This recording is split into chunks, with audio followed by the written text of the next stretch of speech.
Привет, уважаемые профессионалы! Вы смотрите шоу Feel to Be. А это значит, что по ту сторону экрана находятся люди, которые зарабатывают деньги на кальянной индустрии, и кальян является неотъемлемой частью вашей профессии и постоянной жизнедеятельности. Я надеюсь, что продуктивно вы проведете эти ближайшие час-полтора, и сегодня мы с вами рассмотрим несколько интересных тем. У нас будет лекция, сегодня она будет посвящена ассоциативной миксологии.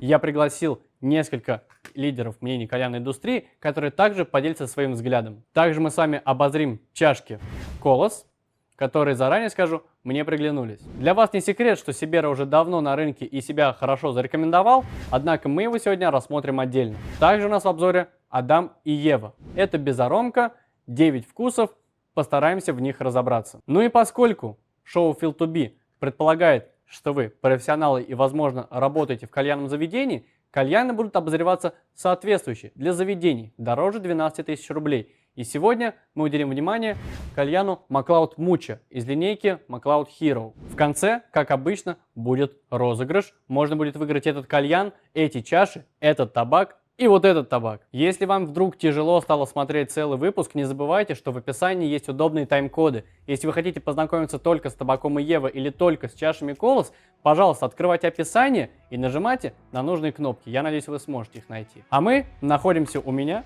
в кальянной философии, и поэтому можем начинать. Приятного просмотра!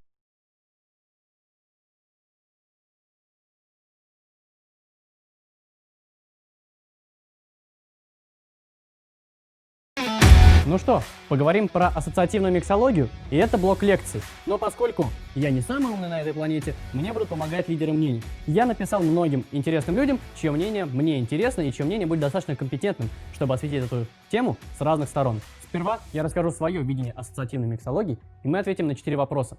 Что это такое и какие правила, какие у ассоциативной миксологии есть преимущества, какие есть ошибки в освоении ассоциативной миксологии, и с чего начать с ней знакомство. Ассоциативная миксология не предполагает, что вы забиваете кислый кальян, свежий, грушевый или вишневый. Не принципиально. Ассоциативная миксология направлена на то, чтобы передать впечатление, эмоции, воссоздать ситуацию или перенести вас в какую-то атмосферу. Поэтому при заказе ассоциативных кальянов вы можете встретить такие заказы, как «Вечер в Париже», «Марвел», «Смерть в четверг», что угодно абсолютно. Любое словосочетание, любой образ может быть приготовлен в кальяне. Конечно же, если у вас хватит на это серого вещества. Почему я заговорил про серое вещество? Самое главное в ассоциативной миксологии, на мое усмотрение, это не ошибиться с точностью попадания. Например, если вы рассматриваете микс «Вечер во Франции», то вы должны знать, что характерно для Франции, что характерно для вечера. Поэтому передать что-нибудь теплое, пожалуйста. Передать что-нибудь винное, конечно. Лаванда тоже отлично подойдет. Фантазия безгранична. Те параллели, которые вы нашли, могут быть отражены в миксах. Вариантов приготовления ассоциативного кальяна, конечно же, много. Вы можете зацепиться за что угодно. Если мы с вами готовим какую-либо картину, например, «Звездную ночь» Ван Гога, то мы видим, что на картине преобладают синие цвета. Поэтому никто не мешает использовать нам ягоды, фрукты и прочие вкусы, которые имеют синий оттенок. Черника, черная смородина и прочие. Также в картине, как вы видите, есть желтый цвет. Поэтому небольшая долька лимона будет очень кстати. Почему небольшая? Потому что на картине также совсем немного желтого цвета. Опять же, вы можете углубиться еще дальше. Вы можете узнать, какая история этой картины, ее стоимость, например. Если эта картина, как «Звездная ночь», является популярной и супер дорогой, вы можете приготовить этот кальян на основе сигарных табаков, чья стоимость, естественно, выше других аналогов. Также ассоциативная миксология предполагает не только сочетание. Вы можете использовать свойства кальяна, свойства курения и, в принципе, физику и химию. Представьте, что вам заказали путешествие. Вы можете представить, что вы путешествуете из одной страны в другую. Вы можете вычленить характерный вкус и ароматы для одной местности и для другой. И положить их в верхнюю и нижнюю часть чаши соответственно. Таким образом у вас получится полноценное путешествие. Вы начали в одном пункте и закончили в другом. Так же, как и чаша. Начался один вкус и закончили вы курить совершенно другой. Ассоциативная миксология предполагает безграничный полет фантазии. Потому что не всегда могут прийти свежие идеи, но всегда может прийти на помощь смекалка. Лично у меня был запоминающийся опыт, когда мне заказали кальян со вкусом бумеранга. Я подумал, что делать банан банально. Я подумал, что делать что-нибудь свежее и холодное также не является оригинальным. Я решил из этого кальяна сделать Перформанс. Я приготовил ужасный, мерзкий и реально невкусный кальян с огромным количеством свежести, подал гостю.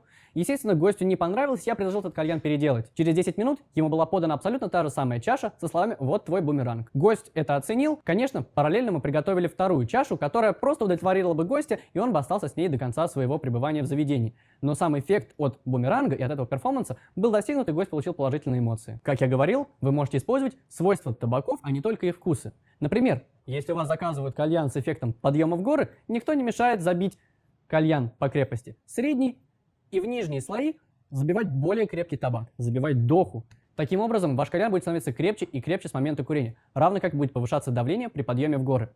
Как я сказал, фантазия не ограничена. К сожалению, все варианты, которые возможны в ассоциативной миксологии, перебирать сложно. Я надеюсь и призываю написать в комментарии идеи для следующего выпуска. Я хочу ассоциативную миксологию осветить еще раз, но, наверное, позже. Расскажите, какие моменты в объяснении вам были непонятны. Я постараюсь структурировать это в отдельную полноценную еще одну лекцию, и мы с вами разберем эту тему заново. Это затравка, но достаточно полноценная. Но мы еще не закончили. Давайте перейдем к преимуществам ассоциативной миксологии. Конечно, к ассоциативной миксологии гости приходят не сразу. Зачастую ассоциативные кальяны заказывают гости, которые перекурили достаточно много комбинаций в вашем заведении или самостоятельно дома. И они хотят чего-то нового, новых идей. Возможно, они хотят чего-то неожиданного. Поэтому, несмотря на, казалось бы, видимую, слегка осязаемую конкретику, все равно вы по итогу получите кота в мешке. И поэтому, скорее всего, эти кальяны будут пользоваться спросом у гостей, которые уже многое попробовали. Но это не мешает вам слегка начать знакомить и новых курильщиков с этим направлением. Потому что можно знакомиться издалека. Вы можете спросить, какая у тебя любимая группа или какая твоя любимая страна. И здесь будет гораздо проще аккуратненько передать, потому что если ответ Таиланд, ну кто мешает намешать тропиков и добавить чего-нибудь слегка пряного. По итогу у вас получается тропический слегка пряный кальян, однако он уже является ассоциативным. Следующее преимущество ассоциативной миксологии связано с предыдущим. Ассоциативная миксология не знает границ. Вы понимаете, на одну только ассоциацию может быть сколько угодно миксов, а этих ассоциаций может быть еще больше. Какие бывают ошибки при приготовлении ассоциативного кальяна? Лично для меня самая большая ошибка – это переход из ассоциации в ассоциацию. Ваша задача – приготовить кальян, который соответствует именно запросу гостя, а не тому, что вы домыслили. Я люблю приводить в пример кальян Слизерин. Мы его готовили в философии, и ошибка заключалась в следующем. Гость заказал Слизерин, и, соответственно, нужно было приготовить кальян, похожий на именно этот факультет. По словам Дамблдора в фильме, ученики факультета Слизерин были одними из самых решительных и любили нарушать правила. Поэтому забить какой-нибудь решительный оверпак и нарушить правила в духе сочетания альфакера с сигарным табаком, почему нет? Однако мы тогда ошиблись и приготовили гостю просто набор зеленых вкусов. Фейхоа, лайм, яблоко, киви. Конечно же, это ошибка, потому что это ассоциация с зеленым цветом или с чем-то похожим, но никак не с факультетом Слизерин. Поэтому основная ошибка – это переход из одной ассоциации в другую. Не теряйте изначальный заказ. С чего стоит начать знакомство с ассоциативной миксологией? Как я уже сказал, с чего-то простого. Соберите страну, соберите музыку, соберите погоду, соберите цвет. Потому что если у вас заказали какой-нибудь цвет, самое простое, что может прийти на ум, это просто ягоды и фрукты соответствующего цвета. И постепенно увеличивайте сложность. На этом моя часть рассказа об ассоциативной миксологии закончена. Я хочу передать слово лидеру мнений кальянной индустрии, который также ответит на 3 вопроса. Преимущества ассоциативной миксологии, основные ошибки и с чего стоит начать знакомство. Приятного просмотра! Очень интересная игра с гостем, у которой большое разнообразие различных уровней, от легкого к сложному. И плюс ассоциативная миксология делает сервис для гостя более разнообразным и интересным. Но для меня ассоциативная миксология — это в первую очередь очень крутой инструмент по удержанию уже действующих постоянных гостей заведения.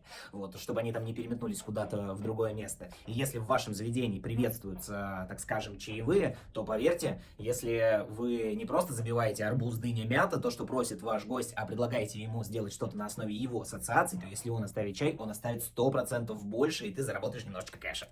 Из основных преимуществ ассоциативной миксологии я могу выделить 3 пункта. Первый пункт – это уникальность вашего кальяна. Ни один мастер не сможет повторить с точностью в 100% ваш кальян. Это ваше воображение, это ваша душа, это ваши руки, поэтому это, безусловно, будет крайне уникальный кальян как для вас, так и для гостя. Второе преимущество – это возможность подбирать крайне спорные, несочетаемые с друг другом вкусы и доводить их до общей вкусной целиковой картины. И третье, конечно же, уникальное преимущество ассоциативной миксологии – это возможность раскрепостить даже самых сложных гостей, которые не открыты к эксперименту. Всем привет, дорогие друзья! На связи Екатеринбург, меня зовут Евгений, мы находимся в Ноахуле Смоки КБ. Итак, быстренько пробежимся по вопросам, которые задал Фил. В чем преимущество ассоциативной миксологии? Ни для кого не секрет, что как заведения, так и мастера, работающие в них, постоянно борются за лояльность гостей и клиентов. Это и понятно. Грубо говоря, больше гостей, больше денег приносит заведению. Поэтому ассоциативная миксология – это один из инструментов, благодаря которому мастер может удержать гостя в заведении, сыграть на сарафанном радио. То есть тебя рекомендуют, к тебе идут. Преимущество ассоциативной миксологии. Первое преимущество – это повышение кальянного мастерства. Второе преимущество – это повышение интереса у гостя, повышение его лояльности к вам. Как следствие из этого – повышение кассы и чаевых мастера. Привет, меня зовут Вадим Милюков, я представитель лысых мужчин в городе Москва и основатель гильдии кальянных мастеров «Касайся, но не слишком». Когда кальянные мастера устают пить однотипные заказы или слышать одинаковые принятия заказов у гостей, ассоциативная миксология такое как некое спасение. Когда вы принимаете заказ у гостя и чувствуете, что развивать его очень сложно, можно остановить эту бессмыслицу и перейти к ассоциативной миксологии. Вот. Что я подразумеваю под ней? Это представление какой-то ситуации из фильма, или можно разложить сюжет фильма там, на несколько буквально фраз и попробовать это отобразить в чаше. Это представление ощущений, это представление, скорее ощущений, когда вы находитесь в какой-то стране или там на отдыхе и так далее. Вот, это я называю ассоциативной миксологией. Незнание своего продукта и неграмотная подача ассоциации гостю, ведь из-за правильной подачи ассоциации зависит будет большая часть сеанса курения гостя. И, наверное, не нужно сразу лезть и издавать от себя сложные какие-то ассоциации, которые ты вряд ли выполнишь. Ты должен понимать то, что у тебя 100% получится, и меньше совершать этих ошибок именно на гостях. Но первая ошибка, которую ты можешь допустить, братишечка, это перестать практиковаться после первого какого-то неудачного опыта. Потому что гости, как ты понимаешь, все абсолютно разные. На каком-то госте это охуенно сработает, на ком-то абсолютно нет. Например, просто не стоит даже подходить к какой-то парочке, у которой свидание, там они сосутся, и предлагать забивку на основе их ассоциаций, потому что парню может показаться, что ты просто клеишь его тёлку. Вторая ошибка, которую ты можешь допустить, это не представить микс после того, как ты его собрал и вынес гостю. Просто поставил кальян и подал как обычный. Нет, ни хрена, нужно придумать какую-то историю на основе их ассоциаций и дать попробовать кальянчик. Вот тогда будет все окей. Из основных ошибок я не могу выделить какой-то конкретной ошибки, я могу сказать только один простой совет. Старайтесь ходить не по поверхности ассоциации, а углубляться в нее как можно глубже. Потому что именно из глубины вы можете достать какие-то интересные моменты, которые позволят вам красиво преподнести кальян для гостя и достать какие-то интересные вкусовые решения. Основные ошибки ассоциативной миксологии. Ассоциативная миксология – это, грубо говоря, миксология, основанная на ассоциациях. Извиняюсь за тавтологию, но это верно. Ассоциации напрямую зависят от твоего общего развития, начитанности и уровня твоего кругозора. Поэтому в основном ошибки могут допускаться за неимением богатого воображения и способности создавать ассоциативные ряды. Поэтому всестороннее развитие поможет не допускать данных ошибок. Какие могут быть ошибки или сложности при пользовании ассоциативной миксологией? Некоторые ее путают, наверное, с коктейльной миксологией или там, то есть в тех случаях, когда то, что вы пытаетесь забить, можно попробовать в еде, в напитках или там еще каким-то образом. Это скорее не ассоциативная миксология, я не хочу как-то браться правильно ее называть. То есть если вы можете попробовать коктейль или попробовать какой-то десерт, я бы не сказал, что это ассоциация. Ассоциация, как я говорил ранее, это какие-то эмоции, чувства, переживания и ситуации, которые могли переживать как вы, так и ваши гости. Первая ошибка для меня – это, пожалуй, создание ассоциации под какой-то готовый микс. Здесь надо идти от обратного. Вторая ошибка – это взять заказ у гостя, который я не смогу ему преподнести и рассказать. И третья ошибка – это рассказать гостю, какие конкретно вкусы забиты в этом миксе. Гость должен курить непосредственно ассоциацию, а не какие-то вкусы. Нужно начинать с самого простого, с своих самых элементарных ассоциаций в голове, наверное, с играми с друзьями, с того, что ты знаешь лучше всего от и до и имеешь полное представление в своей голове о какой-либо ассоциации, которую ты будешь представлять другу в дальнейшем, там, возможно, ты будешь отыграться уже с этой же ассоциацией, с гостями, усовершенствовать ее и так далее. Ну, во-первых, братишечка, если ты решился подойти и предложить гостю что-то, исходя из его ассоциации, тебе нужно быть готовым к соответствующему вопросу, а что это, как это работает. Вот, поэтому советую прописать небольшой скриптик, что такое ассоциативная миксология, и рассказать об этом гостю. То есть, что сейчас будет происходить. Представьте название своей любимой книги, куда хотите переместиться прямо сейчас, я сейчас это осуществлю в своем кальяне. Простыми словами запомните, и тогда можете смело подходить к гостю. Вот такой могу дать совет. Самый простой базовый совет, который я могу тебе дать для знакомства с ассоциативной миксологией, это попробуй собрать кальян на примере своего любимого фильма. Это действительно очень просто, потому что, как правило, любимые фильмы мы знаем наизусть, и мы можем из каждого малейшего эпизодика вытащить какие-то интересные вкусовые сочетания и преобразовать их в кальяне, поэтому это самый простой способ действительно научиться делать что-то интересное. С чего же начать знакомство с ассоциативной миксологией? Наконец-то я этого выговорил. Да, банально просто. Предлагайте гостям сделать ассоциативный заказ, связанный с какими-то эмоциями, которые они переживали, какой-то геолокацией, когда они находились где-то, либо ситуациями. И методом проб и ошибок составляйте свои ассоциативные ряды. Вот так вот. Что немаловажно, по окончании приготовления микса у вас уже должна быть готова презентация, которую вы преподнесете гостю. То есть, допустим, вы забили 3 какие-то аромата в чашку, и вы презентуете данный микс на основе того, что вы забили. Рассказываете какую-то историю и постепенно указываете на ароматы в чашках. И по окончании этой истории у гостя должна в голове сопоставиться картинка микса, который вы забили, и ассоциации, которые он заказывал. Для кальянщика я бы посоветовал начать брать ассоциации у своих друзей, знакомых, коллег, самого себя. И самые удачные ассоциации начать предлагать уже гостям, и заранее подведя гостю к этой ассоциации. А для гостя я бы, пожалуй, посоветовал начать знакомство с чего-то, что уже знаешь, что уже когда-то испытал и хочешь это ощутить снова. Познакомиться с ассоциативной миксологией я рекомендую через себя. Выйти утром во двор, например, и почувствовать запах утренней росы, свежескошенной травы, запах листвы. Посмотреть какой-нибудь фильм и попробовать передать его сюжет. Вспомнить что-то, что недавно происходило, эмоционально вас зацепило, и попробовать свои эмоции сформировать через вкусы. То есть свои ощущения эмоциональные передать через вкусовые ощущения. Затем попробовать сделать то же самое со своими друзьями или постоянными гостями.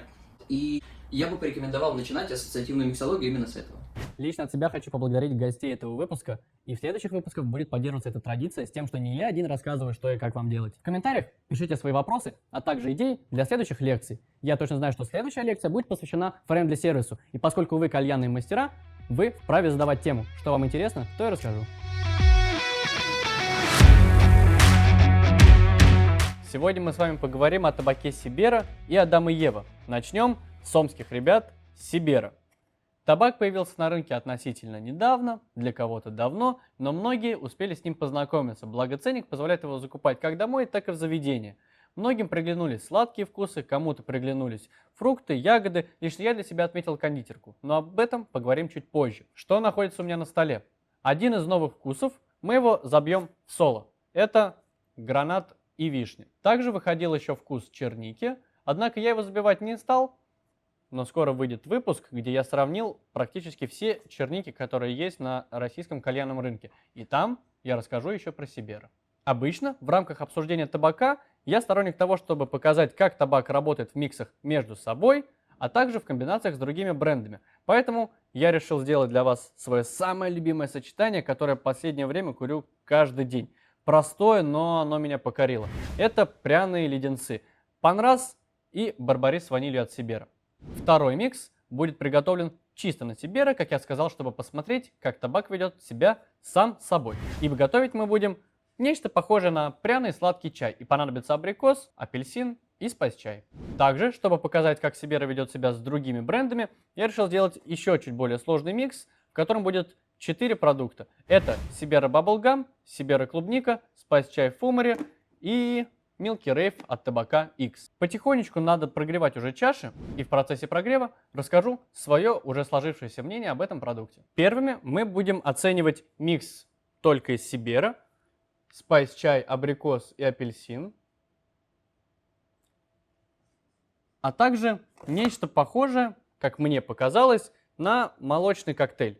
Баблгам придаст легкой сладости, клубника будет дополнительным вкусом, а основой молочного коктейля будет Spice Chai Milky Rave. Чашу с барбарисом и вишней-гранатом мы оставим напоследок, так как после панраса курить невозможно, а вишню с гранатом мы будем перегревать и восстанавливать. С Сибера я начал работать, как только табак появился на российском рынке. Даже до официального релиза мне удалось попробовать несколько вкусов. Лично для себя я отметил две неоспоримые особенности. Первое – табак на перегреве совсем не кислит, а порой может даже слегка сластить.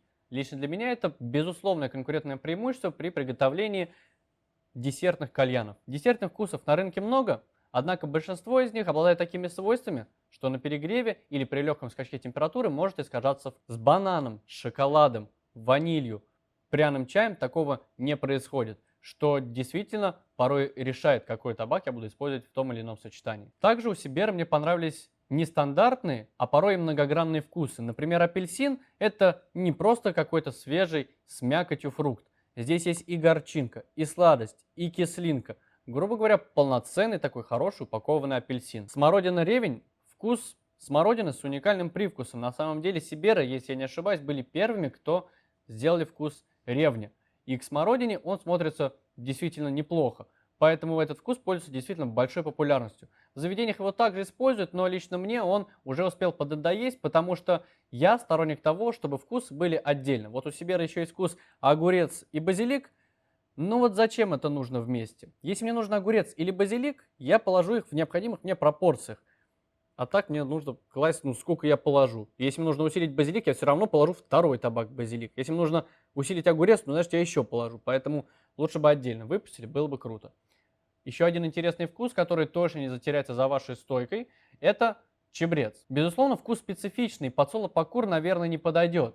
Но это же и его преимущество. Лично для меня это хороший показатель. Если пряный вкус тяжело курить соло, значит он действительно хорошо получился. И что удивительно, у Сибера не отвратительная клубника.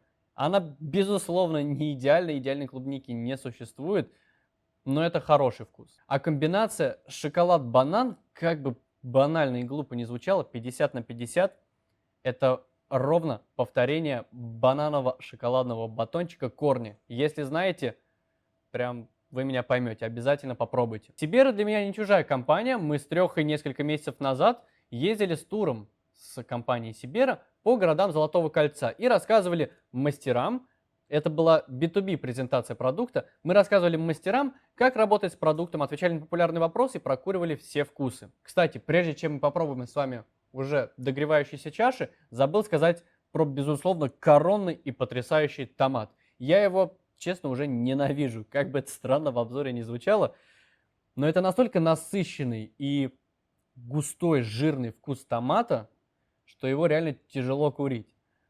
В миксах он не то что не затеряется, а вот 20% могут перебить вообще все, что только можно, поэтому очень даже экономно получается. Да, скорее всего, я бы действительно на полном серьезе посоветовал ослабить аромку томата, но не знаю, насколько прислушивается к мнению одного человека. Хотел я вам рассказать немножко про цену и упаковку, но, извините, меня зовет микс.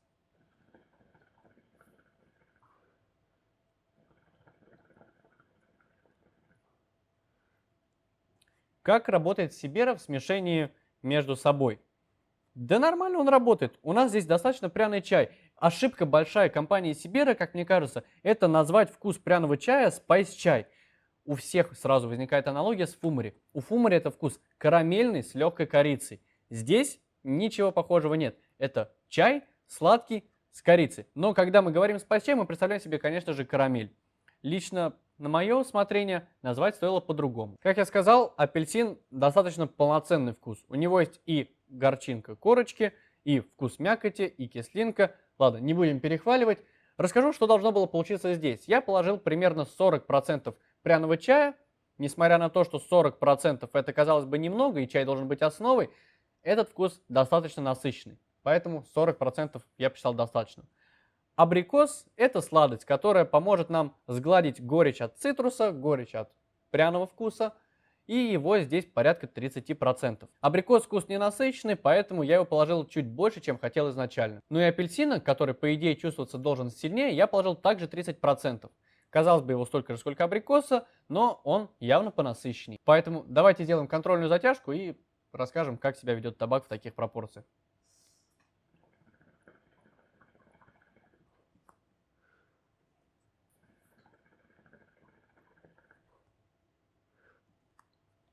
В принципе, нормальный цитрусовый пряный чай. Чувствуется и корица, и цитрус. Абрикоса отдельно я не чувствую, он скорее является неким подсластителем. Что ж, давайте эту чашечку отставим в сторону, передадим ее съемочной группе и поставим, пожалуй, на прогрев Панраз и Барбарис. Нет, давайте лучше поставим на прогрев вишню и гранат, потому что мы это дело будем перегревать, и не хочу я Панраз курить на фьюриусе своем. Следующий вкус, напоминаю, я старался приготовить нечто подобное на милкшейк. Не спешите закидывать меня камнями, это просто наметка в сторону милкшейка. Как я себе представлял, это будет работать?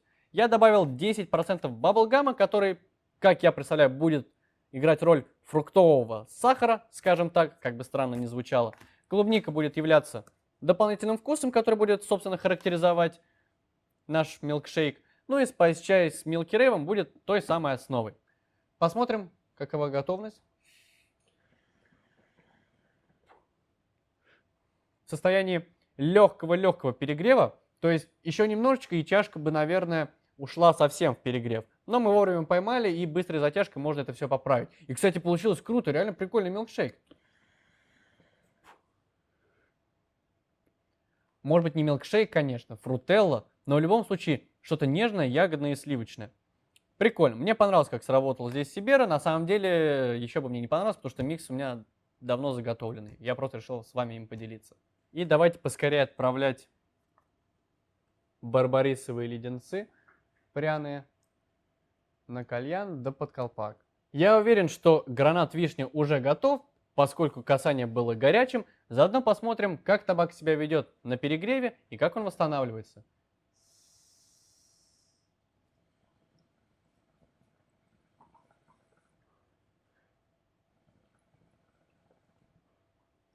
До перегрева он так и не дошел, поэтому я хочу добавить еще уголечек. Не стану доводить до полной готовности микс с леденцами и переставлю колпак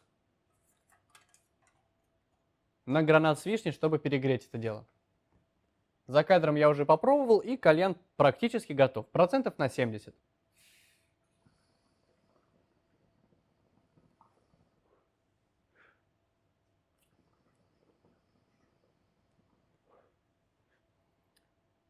Кайф. Это мое любимое сочетание. 30% панраса и по 35% барбариса с ванилью. Получились нежные, сливочные леденцы с каким-то пряным привкусом. Он не бросается в глаза. На удивление, я бы сказал, что барбарис и ваниль послужили нейтрализатором вот этого пряного привкуса. Потому что если бы мне сказали, что здесь просто ядреная мята и барбарис с ванилью, я бы, скорее всего, поверил. И панрас я бы разглядел только с учетом того, что я его точно знаю и давно с ним работал. Какой вывод можно сделать из этого микса?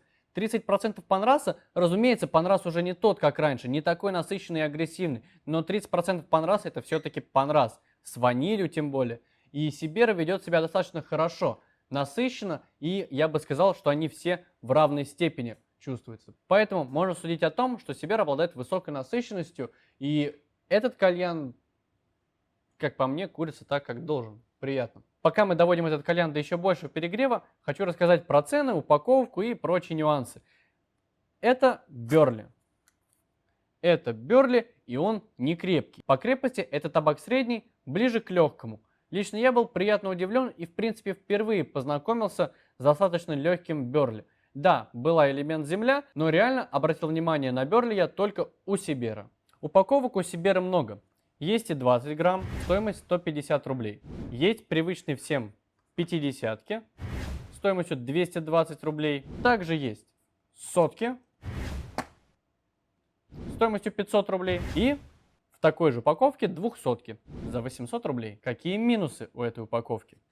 К 20-ке претензий никаких нет. Маленькая упаковка на одну забивку, какой бы она ни была, симпатично смотрится, компактная, все хорошо. 50-граммовая. Она открывается сама собой. Лично я сторонник после использования таких упаковок сложить их сверху и сбоку, чтобы точно ничего не протекло и не испортила упаковку. Затем все это, конечно же, помещается в картон и закрывается, по идее. Нет, не закрывается. О, закрылась, хорошо. Да, как видите, упаковка немножечко не подходит под нормальное, как мне кажется, использование. Потому что если не закручивать так, как закручиваю я, то, скорее всего, все это дело растечется. Да, конечно, пачка не откроется, но это дело растечется. А 50 грамм эта упаковка не на один микс. Минус. Что касается соток.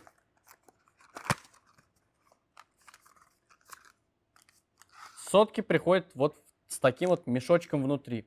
В магазинах смотрится эффектно, спору нет. Но в целом неудобно. Ты открываешь коробку, а там такой корявчик выглядывает. Мне не нравится. Также в комплекте идут наклейки, которые можно наклеить на контейнер. Ну, а также краткая презентация и рекомендации по забивке. Да, здорово, и такое есть во всех упаковках. Как по мне, сотка тоже не совсем доработана. Если это предполагается, что граммовка предназначена только для заведения, то, пожалуйста, да, достал, упаковал в контейнер и все. Но если хранить дальше в этом, то, извините, один наклон в сторону, и у вас все это протечет. Тем более, что никогда не понятно, какой стороной должен лежать табак. Потому что, с одной стороны, кажется, должно лежать вот так вот. То есть вкус на бок, название читается нормально. С другой стороны, вот так вот, чтобы читалось название. Тогда все будет протекать. Короче, не пойми толком, неудобненько немножко. В целом, ценник приемлемый. Вкусы честные и интересные, поэтому я рекомендую взять для себя то, что вам понравится на слух, и то, что я озвучил. Повторюсь, шоколад, банан, ваниль, барбарис, чабрец, вишня-гранат и обязательно абрикос. С этими вкусами обязательно познакомьтесь, попробуйте, и я думаю, по этим ароматам вы сможете сложить какое-то впечатление об этом продукте. Давайте поскорее посмотрим, что уже с этим кальяном. Он сам себя курит. Вишня-гранат, вкус, который, как по мне, представляет собой просто хороший гранат, к которому все привыкли. Кислый, насыщенный, но с легкой сластинкой. Я отдельного вкуса вишни там не чувствую. Может быть, сейчас мы его найдем. Но наша задача посмотреть, как он восстанавливается после перегрева и восстанавливается ли вообще. Да, получилось, но, конечно же, не сразу. Пришлось прокурить раз 5-6, чтобы сбить ту самую неприятную горечь и в конце концов получить нечто похожее на просто перегрев, нежели просто катастрофу. Я бы сказал, что Сибера хорошо восстанавливается после перегрева, поскольку в работе нареканий он в этом плане не вызывал. И сейчас он находится, скажем так, в слишком насыщенном состоянии.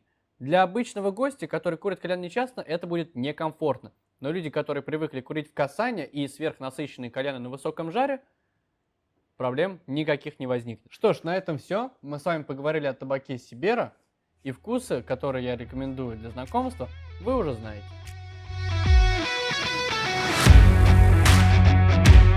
Ну что, дорогие профессионалы, давайте покажу вам чашечки Колос. На самом деле производитель мне не рассказал, из какого именно материала она изготовлена. Понятное дело, что это глина, она же керамика. Но конкретнее информации не было. Это не так уж и принципиально, потому что все мы из вас не физики, не химики, и настолько плотно и хорошо в материалах не разбираемся. Наша задача просто покурить и оценить. Верно ведь? Производитель просил упомянуть, что глазурь они производят самостоятельно из европейских компонентов высокого качества. А остальное, я думаю, мы разберем с вами сами, верно? У этих чаш есть небольшой минус. К сожалению, во-первых, их тяжело запомнить, во-вторых, выговорить. Есть Grown Plus, тут все понятно. Есть Мита, есть Люмиста, есть Ромерика, есть Целеста, есть Туркишайнен, есть Харунта. Сейчас совсем разберемся. Давайте пробегаться по каждой чаше отдельно. Давайте начнем с люмисты. Чаша по типу убивашки. Чаша достаточно толстостенная. В правой руке у меня находится старая версия. Производитель, увидев версию, которая у меня находится, решил отправить мне новую, сказав, что сейчас все выполняется совершенно по-другому. Рискну предположить, что по-другому это значит, что теперь целиком покрывается глазурью чаша. Может быть, я ошибаюсь. Однако прокуривать мы будем сегодня именно глазурированный вариант. И решил я приготовить на него в легкий отступ альфакер с чебако пополам. Мы его прямо сейчас отправляем на прогрев. Пока греется люмиста, скажу, что она вмещает в себя 18 грамм. В среднем 18 это значит, что 18 грамм must have. Он тяжелее, чем чибака, поэтому я решил именно это значение вам указать. Чибаки здесь примерно грамм на 15-16 влезет. Давайте перейдем к следующей чаше. И по скорости прогрева, я думаю, я начну с Grown Plus. Чашка достаточно плоская, и мне она понравилась своим расходом. Ее расход действительно не превышает 11 грамм. А если вы забиваете чибак, так и вовсе грамм 10. И, конечно, на такой чаше я решил забить танж. Именно его мы сейчас и будем прогревать. Двигаемся дальше. И следующая чаша — это Grown Plus. Отличается от обычного Grown, конечно же, расходом и глубиной. Чаша похожа на типичную гармошку. Однако сюда я решил забить чибака, чтобы посмотреть, как в небольшой отступ прогреется одна из самых широко употребимых смесей. К сожалению, производитель не прислал мне такую чашу. Эта чаша была у меня в коллекции и до обзора, однако, видимо, сейчас они уже не выпускаются. Возможно, я ошибаюсь, однако она мне напомнила именно Grown, но у нее больше площадь поверхности. Хорошая чаша под танж. Grown вмещает в себя порядка 13-16 грамм. Пускай пока греется. Давайте обозрим чашу Харунта. Очень глубокий и толстостенный фанел. Многим может показаться, что эта чаша не прогреется. Однако не забудьте, здесь глазурь. И для того, чтобы проверить, насколько быстро она прогреется и насколько она хорошо передаст вкус, я решил забить сюда сатир и немного северного. Люмиста у нас почти готова. Так, давайте я, наверное, сатиру все-таки немного помогу. Мы же тоже используем колпаки, верно? Двигаемся дальше. Следующая на очереди чаша Мита. И она выглядит как типичный горшочек по типу солярисов или же эстешек. Также внутри имеет покрытие глазури. Я решил забить сюда Burn. Ровно в уровень чаши. Одного угля мне не хватает, к сожалению, поэтому давайте проверять готовность чаши Люмиста. Чашка стояла под колпаком порядка 5 минут. Без колпака курилась порядка минут 2-3 на 3 углях. В чаше был забит в легкое касание альфакера чибака. Эти табаки прогреваются довольно быстро. Поэтому логично предположить, что чашка греется долго. Однако сейчас состояние близкое к готовности. Курение мягкое, приятное и, в принципе, уже можно начинать курить. Давайте угли от люмиста инвестируем в миту.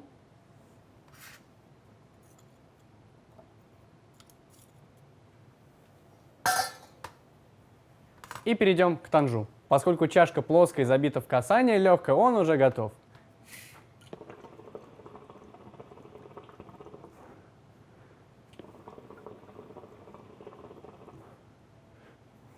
Мягкое и чистое курение, чего и стоило ожидать от достаточно плоской, хорошей, широкой чашки типа фанел. Нареканий никаких нет, только положительные эмоции. Следующими на очереди по готовности, я думаю, будет Grown Plus, а также Харунта. Давайте поможем ей даже колпачком. Пока эти чашки слегка догреваются, я расскажу вам про Турки Шайнен. Я решил забить на турке сатир на фольге. Сатир любит толстые стенки, поэтому я рискну и поставлю 5 углей. Посмотрим, на что способна эта чаша. Сатир любит высокий жар, поэтому 5 углей на толстостенной турке никого не должны смутить. Пускай прогревается. Давайте начнем прокуривать Grown Plus.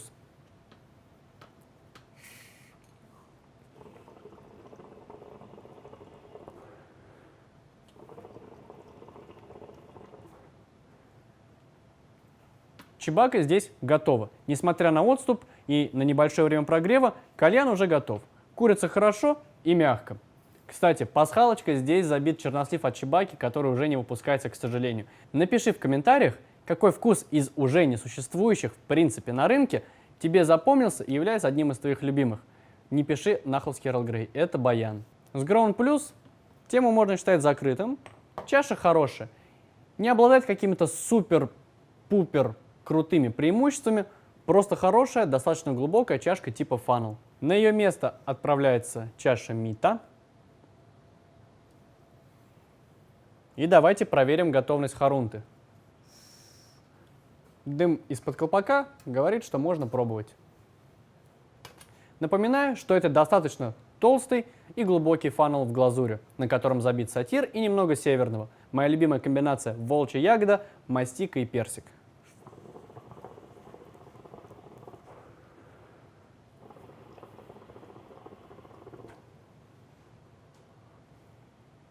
никаких вопросов. Даже по крепости легко получилось, потому что касание здесь не сильное, поэтому не слишком много воздуха проходит через весь табак. Однако глазурь позволяет вкусу достаточно раскрыться. Я бы порекомендовал эту чашу, чтобы приготовить крепкие табаки легче. Отправляю его в съемочной группе и перехожу к сатиру. Ну и сатир, как я сказал, уже просится на чашу, давайте его туда пропустим. Я только хочу убедиться, что он еще не готов. Ну, почти. Давайте дадим ему еще колпачка, хотя я сомневаюсь, что колпак налезет. О, налез, ура.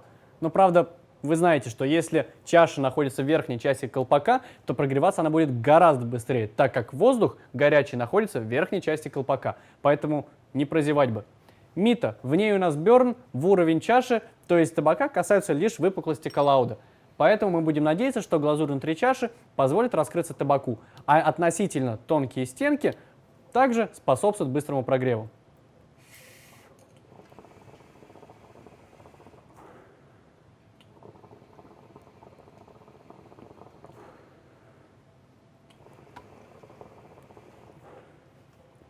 Я немного ошибся. Забивка берна оказалась достаточно плотной, и поэтому ей нужно греться еще. Несмотря на то, что мне показалась чаша относительно других тонкостенной, я думаю, что ей нужен еще дополнительный жар. Я думаю, пора бы уделить время и сатирчику.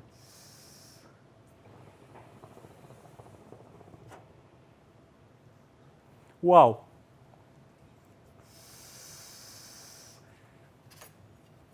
Подождите, сейчас легкий дискомфорт я чувствую, да, но все же мы знаем, что надо перед нормальным покуром перемесить угли на фольге. Мы же сами все профессионалы, я надеюсь.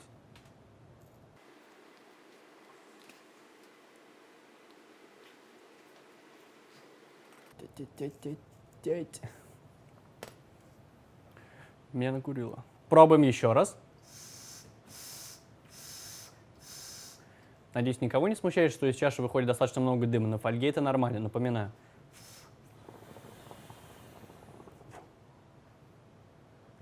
Все курится мягко и хорошо. 5 углей на фольге держит прям на ура. Поэтому я хочу даже эту чашу спровоцировать, и пускай догревается дальше. И пускай даже догревается под колпаком, только сперва я попробую под колпаком готовность Миты.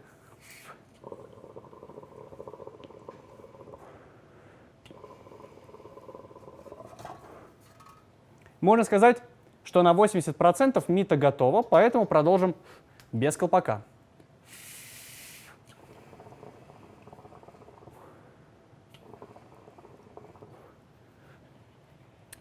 Я нашел минус только у чаши Мита за время использования, потому что, как мне кажется, эта чаша склонна к перегреву в процессе курения. Вначале курится отлично, вначале вкус получается ровно такой, какой вы задали. Потом температура может скакануть, и чаша может перегреться. По крайней мере, процентов в 20 случаев у меня такое бывало. Возможно, нужно еще с ней поработать. Я не рассказал про чаши Ромерико. Почему? Да потому что ролик не резиновый, а эта чаша самая обычная, среднестатистическая. Самый обычный фанел по типу облака Эмки, по типу Гроуна. Поэтому прокуривать ее я не буду. Только поделюсь впечатлениями, что чаша обычная, хорошая. Прошу меня извинить, друзья, я забыл вам рассказать про все граммовки чаш. Чаши я взвешивал самостоятельно, не использовал рекомендации и указания производителей, так как, согласитесь, многие производители занижают количество табака, вмещаемого в чаше, дабы чаша стала более привлекательной среди конкурентов, потому что всем нравится, когда расход меньше нормы. Давайте расскажу про Миту. Мита вмещает в себя порядка 17 грамм, если мы говорим про must-have, и порядка грамм 15, если мы говорим про другие табаки, которые по массе легче, например, Чибако или Табак X или прочие светлые табаки. Turkish Island самая вместительная чаша, и она вмещает в себя порядка 20-22 грамм, опять же, в зависимости от самого веса табака. Харунта тоже является очень глубокой чашей, и ее вместимость 19-21 грамм. Ромерико это 15-17 грамм. Что ж, давайте, пожалуйста, вернемся к этой чашке, потому что ей уже плохо. Я позволю себе счетверить, убрать один уголь.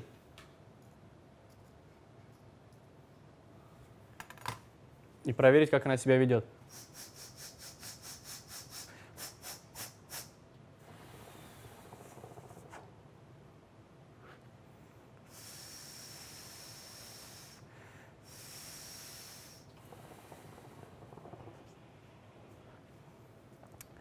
Да, чаша перегрелась, я ее хочу разобрать и попробовать остудить. В работе, если чаша перегрелась настолько, ее стоит разобрать и потом снова наполнить углями. А пока я расскажу вам про последнюю чашу. Называется она Рикуле. Я ее не стал забивать. Я решил проверить ваши знания и смекалку. Крупным планом видно строение этой чаши. В центре вы видите углубление, но не сквозное отверстие. Пишите в комментариях свои варианты и посмотрим, насколько вы реально шарите. Конечно же, отличительной чертой этой компании является невероятная красота этих чаш. Скажу по секрету, моя мама не любит кальяны, но в эти чаши она влюбилась и говорит: неси домой, я буду на них просто смотреть. Эту чашу не стыдно подарить, потому что она выглядит красиво и выглядит дорого. Да, лично я был приятно удивлен ценником, и я его узнал только вот в момент обзора. Раньше я думал, что чаши дороже. Я просто не помню, по какому ценнику я покупал их в Философию. И я прям смело знаю, что я могу дарить друзьям, что я могу советовать к покупке и просто рекомендовать в красивый, хороший интерьер, даже если она будет стоять на полках. Ну что, давайте уже покончим с этой бедолагой. Восстановилась. Я думал, что будет второй минус, однако нет, турка ведет себя отлично и нареканий никаких не вызывает. Поэтому смело рекомендую к покупке абсолютно любую чашу. Все рекомендации от меня вы уже получили. Поэтому с брендом Colors в этом блоке все. Приступаем к обзору табака Адам и Ева. Почему, в принципе, я решил сравнить в одном видео сразу два табака? Потому что они между собой сильно отличаются. Конечно, глупо сравнивать Сибера и Адама и Ева.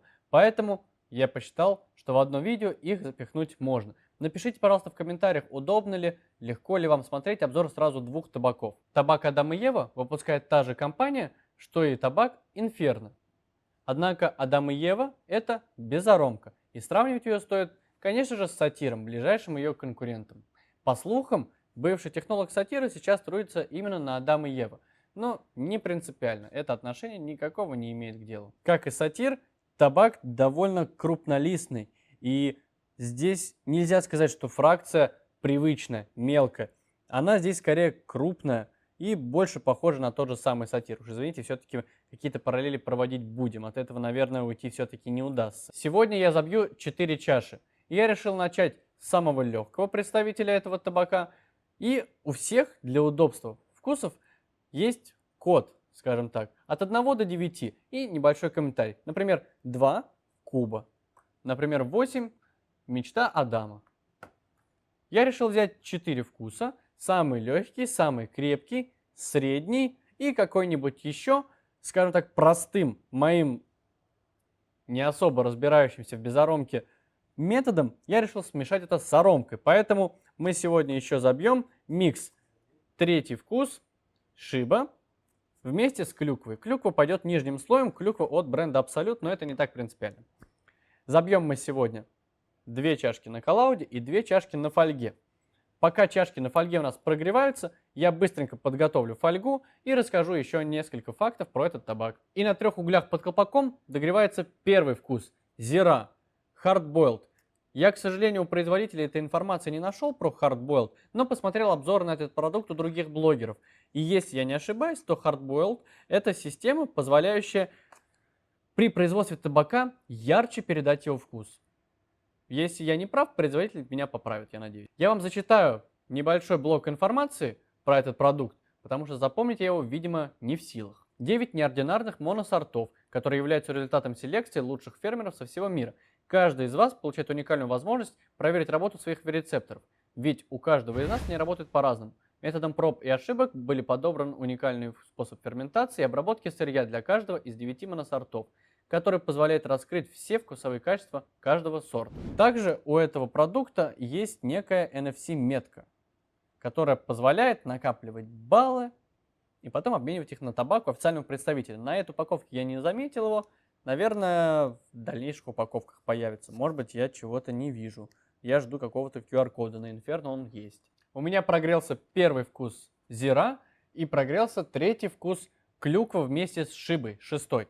Поскольку у вкусов есть свои уникальные оттенки, Их производитель любезно указал, я их с умным видом, разумеется, перечислять не буду, озвучу то, что написал производитель. Что такое шиба, которая идет в комбинации с клюквой? Пропорции 30 клюквы снизу и 70 шибы. Из банки пахнет как солоноватый чай. Давайте проверим. Кстати, действительно, упаковку я совсем не осветил. Вот такой коробок, внутри которого нас встречает зиплок, без опознавательных знаков, что для меня является минусом, потому что, пропадет эта упаковка, и что делать? Но хорошо, что зиплок не позволяет ничему растечься. Я, к сожалению, чай и солоноватости отдельно не чувствую, потому что я только знакомлюсь с безоромкой. Не подумайте, что у производителя что-то не получилось. Судить об этом пока что не могу.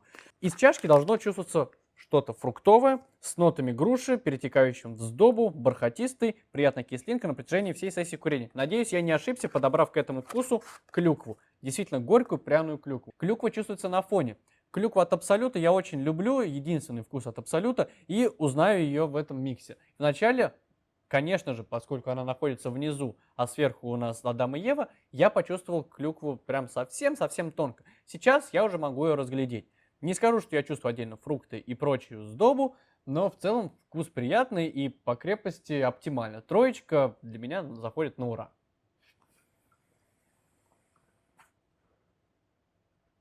Мягко, хорошо. На колоде все прогрелось довольно быстро. 4 угля. Я думаю, что мы ждали минутки 4. Чашка V1 от Smoke Club. И мы сравним вкусы только на V1 от Smoke Club. Потому что чаша это мне нравится. И безоромку чаще всего курю я именно на ней. Давайте переходить к следующему вкусу. Двигаемся дальше. И следующая шестерка. Onyx Cave. Чья-то икра. Видимо, Оникса. Надеюсь, это рыба. Да, это не икра, это пещера. Пещера Оникса. Переставим колпак и проверим готовность единички. Вкус зира, hard boiled.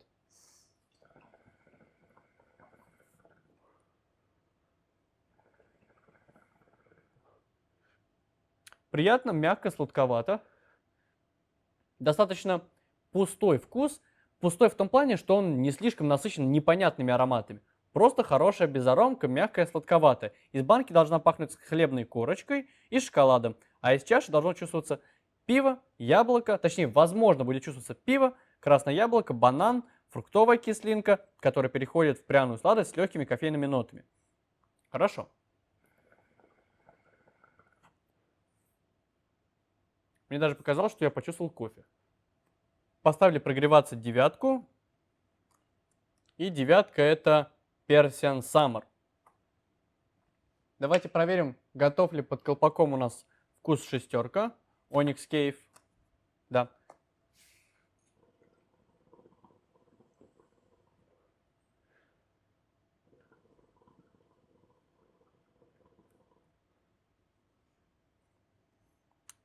Из упаковки это должен быть густой, вязкий аромат медовых фиников и жареных орехов.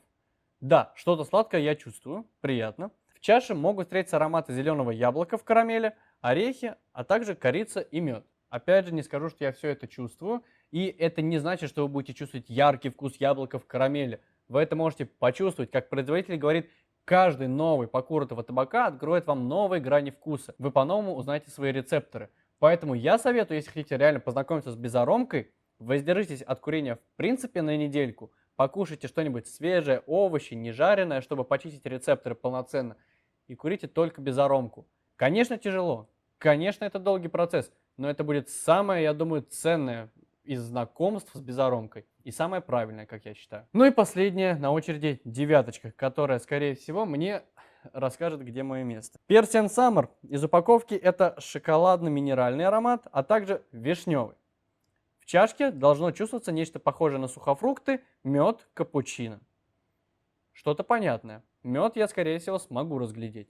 Пока догревается девятка Persian Summer, я вам расскажу про цену этого табака. Дорого, но оно того стоит. Это своего рода премиум продукт. Вот не люблю это слово, но, наверное, это самое близкое из подходящего. Потому что, я готов заплатить деньги за такой продукт, потому что я приятно удивлен, и мне действительно понравился Адам и Ева. 550 рублей, розничная цена за 50 грамм. Дорого ли, дешево ли, решайте сами. Что мне понравилось больше всего в этом продукте, так это его состав. Состав: табак, сахарный сироп, глицерин. Ничего больше. Нету здесь никаких ароматизаторов. Хорошо ли, плохо ли, но это действительно натуральный вкус. Здорово, что удалось собрать действительно такой интересный, сложный букет вкусов. Все они разные, по-своему приготовленные, каждый по-хорошему выстрадан. И я уверен, что мне удастся когда-нибудь действительно в полной мере нормально познакомиться с безаромкой и по достоинству оценить. Пока что, наверное, мое знакомство с безаромкой можно считать на уровне любителя-полупрофессионала. Давайте проверим.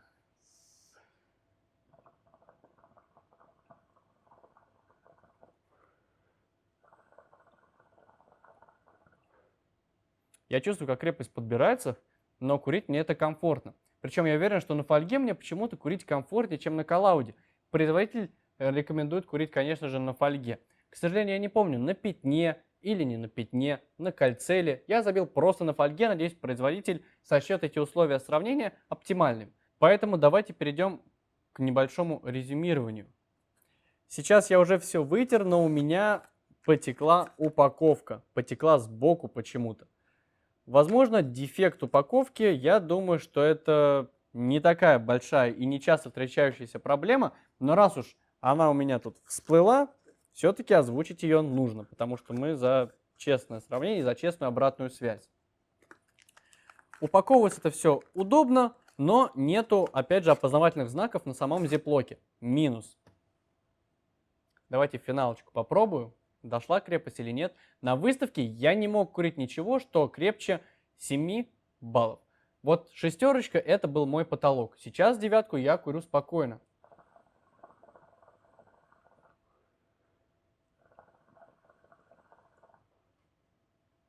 Да, нечто медовое найти я здесь все-таки могу. Стоит ли брать этот табак в заведение? Вы ведь кальянные мастера, скорее всего, или люди из индустрии. Я вам скажу, что стоит. Потому что познакомить гостя с безаромкой всегда будет не лишним. Рано или поздно вы встретите гостя, который сам задаст вопрос, а есть ли у вас безаромка. А порой вы можете найти гостей, которые скучают по старому сатиру и, скорее всего, найдут для себя нечто приятное именно в Адаме и Еве. На этом разбор табака Адам и Ева можно считать завершенным. Как обещали, сегодня будем разбирать кальян MacLeod Mucho. Mucho – это один из кальянов линейки MacLeod Hero. Также у MacLeod есть линейка MacLeod Hero Gold. Те же самые кальяны, только выполнены в золотом цвете. MacLeod Mucho. Mucho – это персонаж, вот этот вот обезьянчик. У него есть своя интересная история. Он на самом деле парень непростой, парень сурового нрава и довольно жесткий. У него есть даже кличка Мистер Пох, но аккуратно, это только для корешей. Кстати, наравне с Mucho также есть и другие персонажи.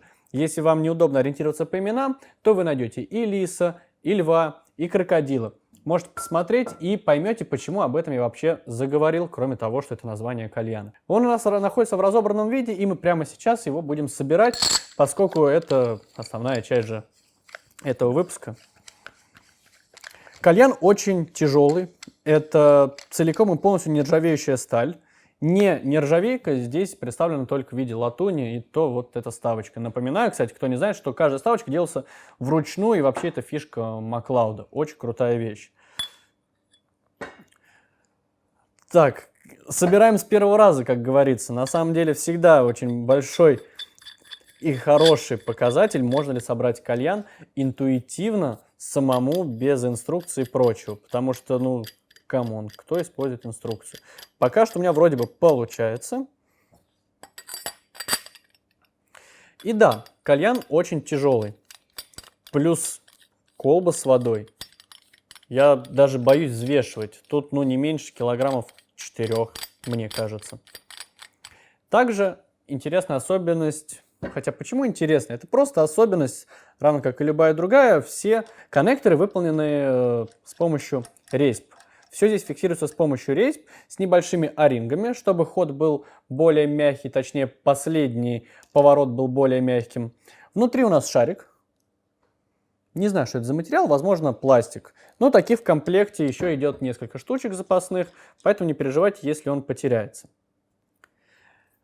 Коннектор стационарный, так скажем, поэтому шланг только натягивается. Раскручивать, естественно, ничего не нужно. Блюдце у MacLeod тонкое. Если не ошибаюсь, это стандартное блюдце этой компании, и мне оно не понравилось своим весом. Уж больно диссонирует он по сравнению с общим весом шахты, и кажется, что здесь блюдце могло бы быть потолще и потяжелее.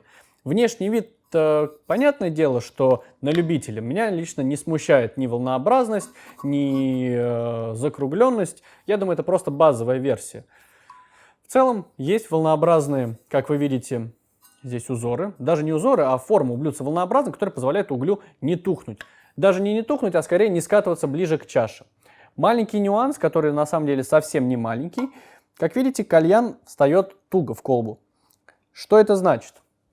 И почему я на этом сакцентировал внимание? У этого кальяна основание имеет почему-то чуть больше диаметр, чем обычно у кальянов. Как я это понял, почти все кальяны на этой колбе, на этом уплотнителе философии, что душа Фрэнки, что ДСХ, что Мамай, что Карма и прочие встают без проблем на этом уплотнителе. А маклаудовский не встает. Это еще при условии, что маклаудовский заводской, который шел в упаковке, я поменял как раз вот на смоклабовский, на блейдовский. Что из этого следует? Очень тяжело воткнуть. Ладно, просто тяжело воткнуть кальян в колбу и очень тяжело доставать. Особенно, если это уже уплотнитель высох и, скажем так, ну не прикипел, а плотно взялся внутри. Но плюс, как видите, порой можно потаскать за шахту. Если найдете, скажем так, свою колбу, то вспомните времена Халил Мамунов, когда было несложно таскать кальян за шахту. Но в отличие от Халил Мамуна, здесь все-таки колба потяжелее.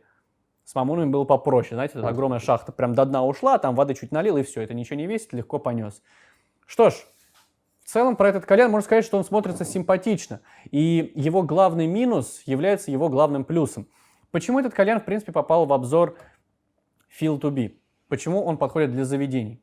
Этот кальян с ненастраиваемой тягой. Для дома я рекомендую больше настраиваемую тягу. Здесь стационарный диффузор, нерегулируемая тяга. То есть диффузор вы не сможете никак убрать. По курению мы оценим кальян чуть позже. Сейчас я, наверное, хочу озвучить вам несколько минусов, которые нашел. Большой минус для меня даже не нерегулируемая тяга как раз, а внешний вид. Несмотря на то, что это довольно субъективный критерий.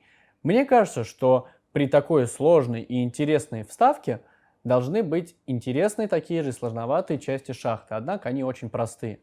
Так вот, как по мне, минус может превратиться в плюс, и он следующий. Этот кальян выглядит одиноко. Разве вам так не кажется? А вот представьте, если бы все герои линейки MacLeod Hero были бы здесь. Это смотрелось бы полноценно, это смотрелось бы как завершенная коллекция кальянов. Тут у тебя волк, крокодил, лис. И все это смотрится здорово. Если этот кальян будет стоять один в заведении, то смотреться будет совсем невыигрышно. А вот в компании с другими моделями линейки Hero будет смотреться здорово. Тем более, тут у вас открывается пространство для ассоциативных кальянов. Вы можете сделать кальян под кальян, как бы это странно ни звучало. Извините за тавтологию. Что ж, скоро переключимся и оценим его курительные свойства.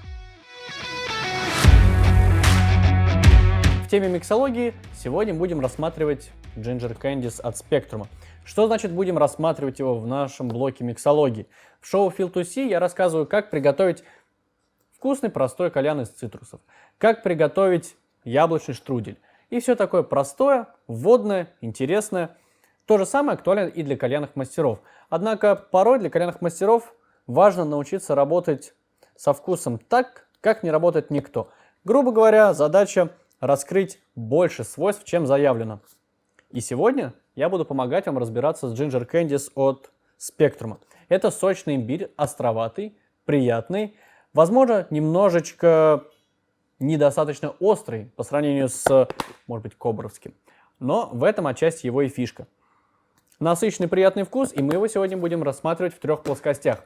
Я приготовлю том-ям. Том-ям, к сожалению, в идеале получиться не может. Щербет или сладкая вата моя любимая, и бутовский кокос достать я не могу, поэтому я буду делать нечто похожее на том-ям, буду стараться передать его самые главные ароматы. Второе, куда пойдет Ginger Candies, это газировка.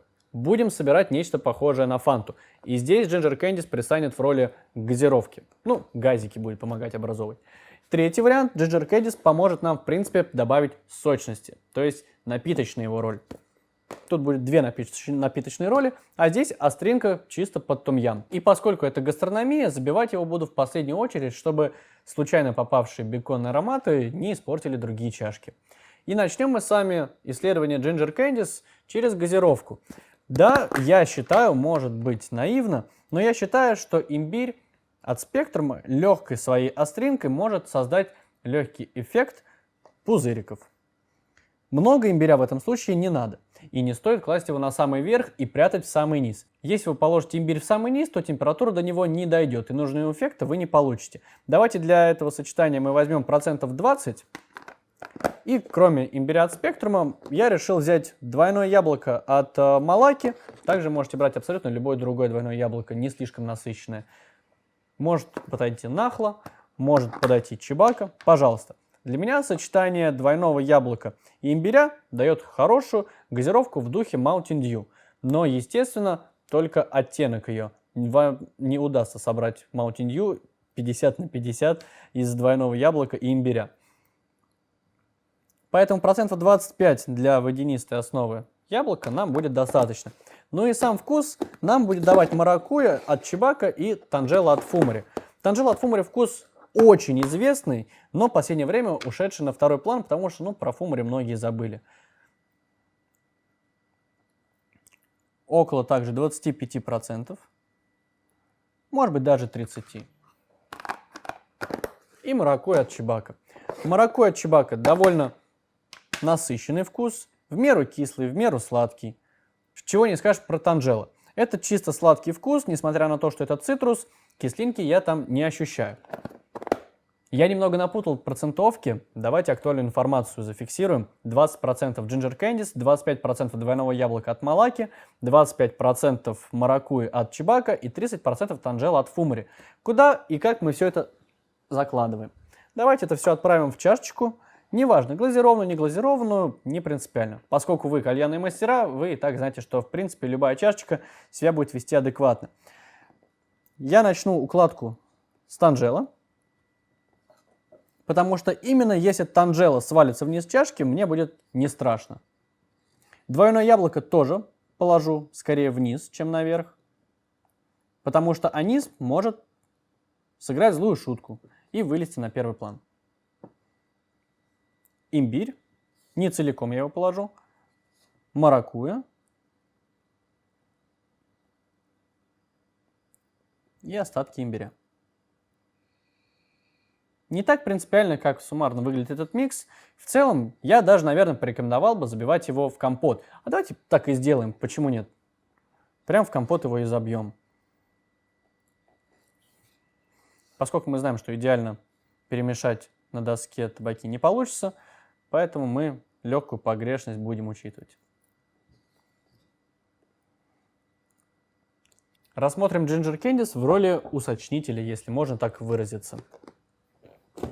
И для этого микса нам потребуется груша, киви, ананас и лайм-лимон. Опять же, не принципиально от каких производителей. Мы накидаем просто абсолютно рандомное сочетание. Первым пошла у нас груша от Элемента. Даже не привязывайтесь к процентовкам. Моя задача показать вам комбинацию сочных, ярких, самодостаточных вкусов и то, как может интересно на это повлиять имбирь.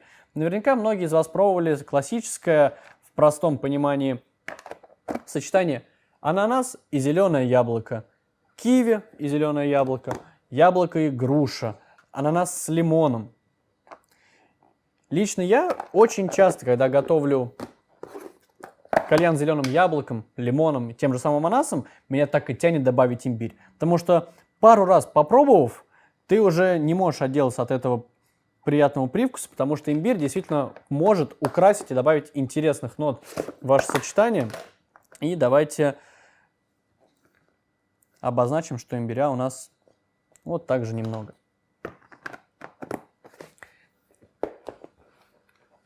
Для большей наглядности я, наверное, забью это все в фанел и забью это отдельными секторами. И попробую описать вам ощущение, как чувствуется этот микс без имбиря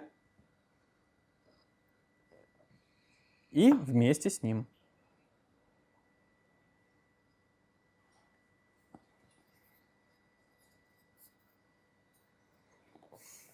кисло-сладко, потому что у нас здесь и лайм, и ананас, в то же самое время и киви, и груша.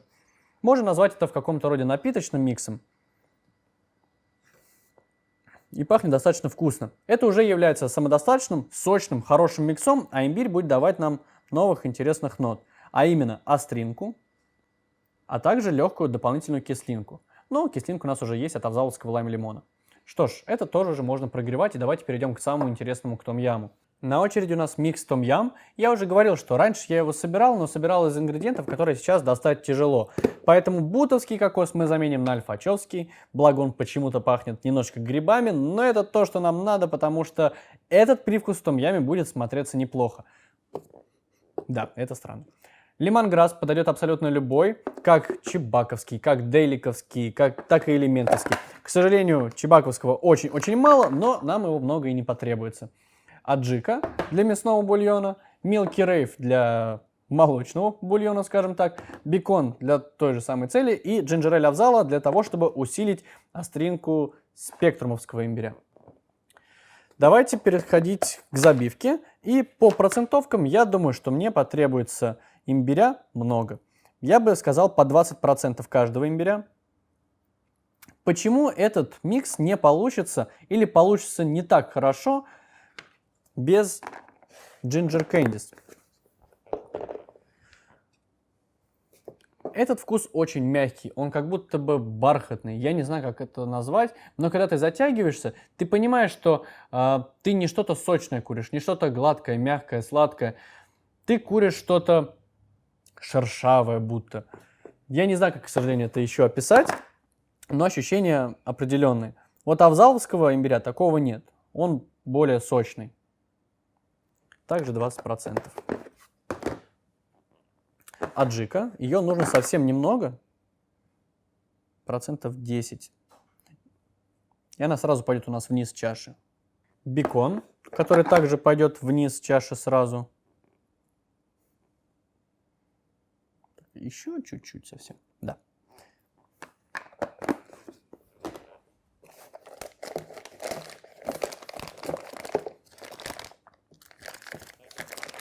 Кокоса нам потребуется достаточное количество, я думаю, процентов 15-20.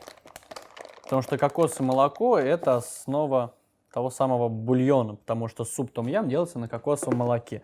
Можно, конечно, поразглагольствовать на тему того, что кроме том-яма есть еще несколько видов тайских интересных пряных супов, но я почему-то запомнил именно том-ям. Именно он у меня когда-то получился, и его сейчас и буду топить.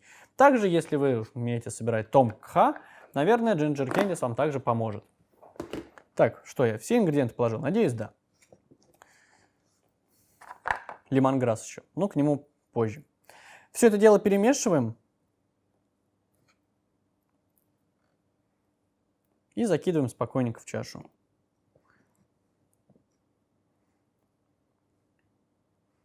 Касание для нас не особо критично. Мы сейчас уровень чаши все равно опустим пониже. И не забудем про лемонграсс. Он совсем-совсем маленьким сектором. Если бы мы его замешали в компот, то, скорее всего, он затерялся бы где-то внизу. А раз уж у нас его совсем мало, то мы его прямо наверх и отправим. Маленький сектор. Этого будет достаточно. Хорошо. Мы с вами можем начинать прогревать чаши. И скоро, после оценки курительных качеств Маклауда, мы оценим, как у нас получились эти миксы. Нам осталось с вами оценить курительные качества Маклауд Мучо. У этого кальяна на верхней части диффузора есть насечка, которая подсказывает уровень воды, который необходимо налить в колбу. Я налил воду выше этой отметки, и что приятно, кальян не захлебывается, и даже намеков на это нет. Тяга легкая, диффузорная, не громкая, не шумная, то есть полноценно диффузорная. Как вы понимаете, слово диффузор ровно так это и работает, потому что есть некоторые кальяны, которые вроде бы ты смотришь, насечки есть, вроде бы диффузор, а курица все равно и булькает, и шумит. Здесь нет, здесь все довольно мягко и спокойно. Давайте посмотрим, что этого кальяна с продувкой.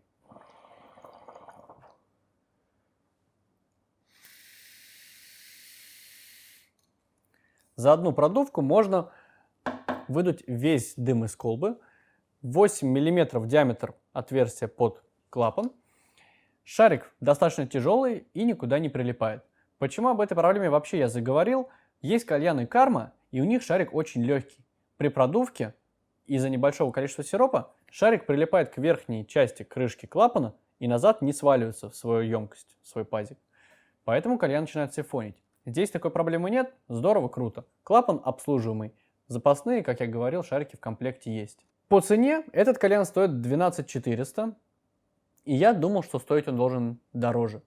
Наверное, из-за веса, потому что когда у тебя в руках такая тяжелая махина, ты думаешь, что эта штука дорогая.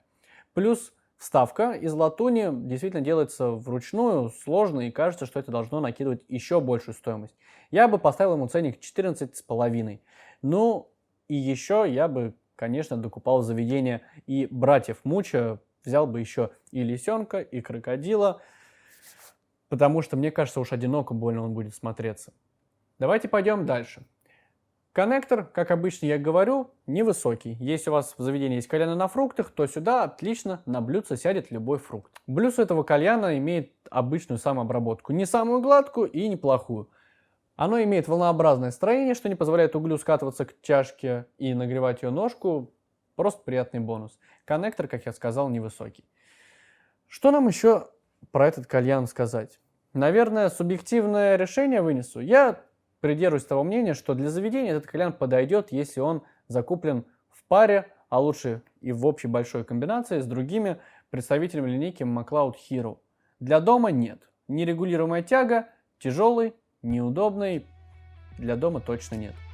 А для заведения, да, пожалуйста. Ну что, как говорится, не отходя от кассы, мы с вами продолжаем и переходим к анализу получившихся миксов. Мы сами уже попробовали, но не обсудили микс с Ginger Candies, который направлен на то, чтобы сделать вкус газировки и показать имбирь от спектрума с точки зрения того, что он выполняет функцию этих газиков. Скажу честно, пока мы снимались, было очень много кривых дублей, поэтому идеальный вид кальяна уже утрачен.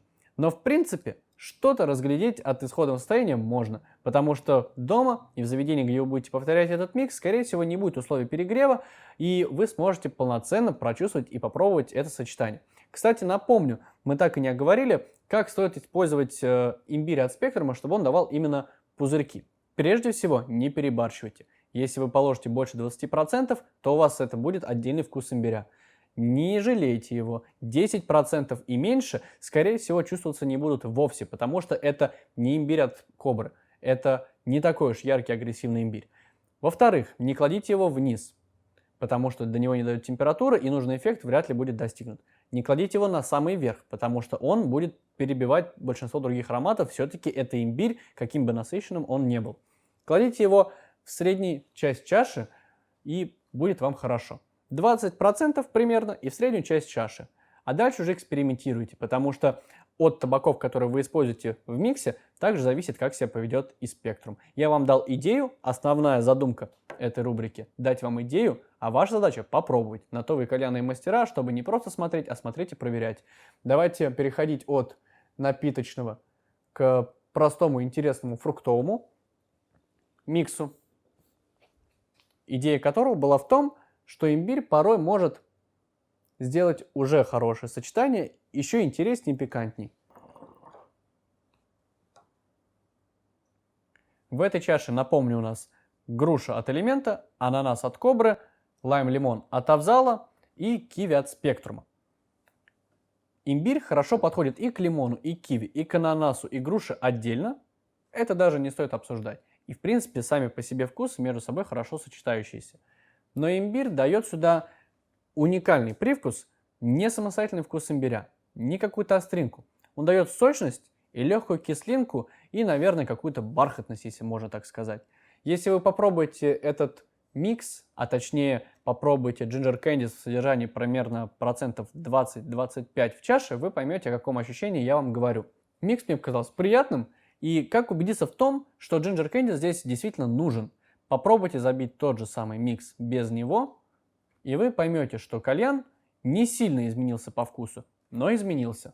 Возможно, вот в этом «но» и кроется маленький секрет успеха вашего кальяна у гостя. Ну и давайте перейдем к самому интересному для большинства. том-ям. Возможно, я слегка переборщил с аджикой, но в целом вкус получился очень близкий и похожий. Задача была с помощью Milky Rave от Икса, с помощью кокоса от Альфакера и 2 имбирей создать вот этот пряный молочный бульон из супа. Получилось симпатично. Опять же говорю, что я советую для таких гастрономических сочетаний использовать сразу 2 имбиря, Ginger Ale и Ginger Candies, потому что вместе они дают именно ту необходимую консистенцию. Ну а с помощью кокоса и молока вы дадите тех самых недостающих сливочных ноток.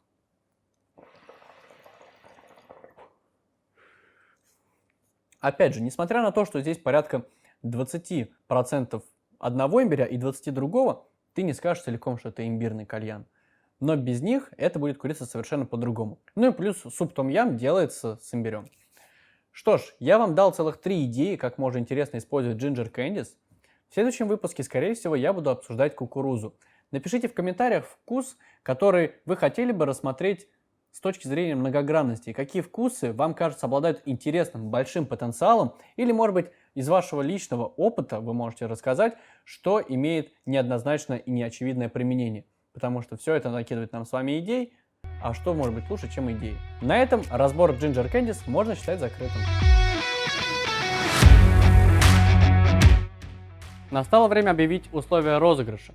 Изначально я думал, что победитель будет один, однако я решил разбить призовой фонд на 2 комплекта. В первый, небольшой, будет входить чаши Колос, Сибера и Адам и Ева. Чтобы победить, вам необходимо в комментариях к посту в Инстаграме, посвященному этому ролику, вы его не потеряете, написать свой микс. А задание будет следующее. Назовите микс из 3 вкусов, где ингредиенты между собой на первый взгляд сочетаются сложно.